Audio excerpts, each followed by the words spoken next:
কাছাড় পুলিশের এনকাউন্টার। কাছাড় পুলিশের গুলিতে মৃত্যু এক ড্রাগস মাফিয়ার।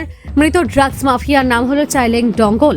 সংবাদ মাধ্যমের সাথে কথা বলতে গিয়ে কাছাড় জেলা senior police super Sanjib Saikia জানান, বিগত কিছুদিন আগে চিরিঘাট এলাকায় ড্রাগস মাফিয়া গুলিতে গুরুতর আহত হন একজন পুলিশ কর্মী। এই ঘটনার পর পুলিশ তীব্র অভিযান চালান জিরিঘাট এলাকায়। অভিযানের সময় জিরিঘাট বোমাপুঞ্জি এলাকায় পুলিশের গুলিতে মৃত্যু হয় ড্রাগস মাফিয়া চাইলেন ডঙ্গল। এই ঘটনায় নবজিৎ তাঁতি ও সন্তোষ বিশ্বাস নামের দুইজন পুলিশ কর্মী গুরুতরভাবে আহত হয়। পুলিশ কর্মী দুজনকে চিকিৎসার জন্য শিলচর মেডিকেল কলেজ হাসপাতালে প্রেরণ করা হয়।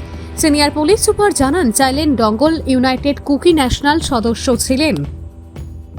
5 মে তাৰিখে আৰক্ষীৰ এটা এণ্টি ড্ৰাগছ অভিযানত আমাৰ এজন আৰক্ষীৰ হাবিলদাৰ বুলেট ইঞ্জুৰি হয় আৰু সেই বুলেট ইঞ্জুৰি হোৱাৰ পিছত আমি তদন্ত কালত আমি কিছু একিউজড আমি আইডেণ্টিফাই কৰোঁ।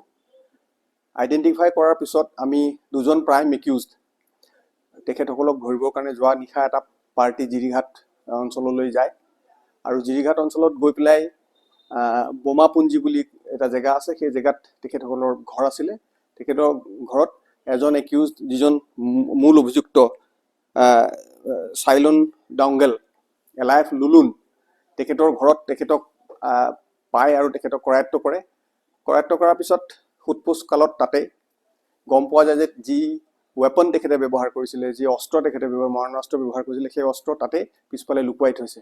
আৰু মৰণাস্ত্ৰ উলিয়াই দিবলৈ লৈ যোৱাৰ সময়তে তেওঁক পুলিচক আন্ধাৰৰ সুযোগ লৈ মৰণাস্ত্ৰ লুকুৱাই থোৱা জেগাৰ পৰা উলিয়াই পুলিচক পুনৰবাৰ আক্ৰমণ কৰে। ফলস্বৰূপে আৰক্ষীৰ এজন জোৱান আহত হয়, বুলেট প্ৰুফ জেকেট পেনিট্ৰেট কৰি যায় আৰু তাৰ পিছতে আৰক্ষীয়ে প্ৰত্যুত্তৰত গুলীচালনা কৰে। ফলস্বৰূপে তেখেতৰ গ্ৰিভিয়াছ ইঞ্জুৰি হয়। ততাতৈয়াকৈ তেখেতক শিলচৰ মেডিকেল কলেজলৈ লৈ অনা হয় আৰু লৈ অনাৰ পিছত ইয়াতে শিলচৰ মেডিকেল কলেজত তেখেতক মৃত ঘোষণা কৰে। তদন্তকালত জানিব পাৰিছোঁ যে যিজন এই লুলুন আৰু চাইলুন ডঙ্গল যিজন মানুহ, তেখেত মণিপুৰৰ পৰা কিছুদিন আগতে ইয়াত আহি মাত্ৰ ইয়াত অৱস্থিত হৈছে, ইয়াত আছেহি। তেখেতে মণিপুৰৰ এটা ইউনাইটেড কুকি লিবাৰেশ্যন আৰ্মি তেওঁ সদস্য আছিলে বুলি আমি জানিব পাৰিছোঁ। এইটো তথ্য আমি এতিয়া গোটাই আছোঁ মণিপুৰ আৰক্ষীৰ পৰা। এক্সট্ৰিমিজিমৰ লগতে ড্ৰাগছ পেডলিঙৰ কামো তেখেতসকলে কৰি আছিলে বুলি আমি জানিব পাৰিছোঁ। বৰ্ডাৰত যেতিয়াই তেনেকুৱা ধৰণৰ আহে আমি গম পাওঁ, যিকোনো ধৰণৰ সূত্ৰে আমি খবৰ পালে আমি তেতিয়া লগে লগে তেখেতসকলৰ বিৰুদ্ধে আমি বিহিত ব্যৱস্থা গ্ৰহণ কৰোঁ।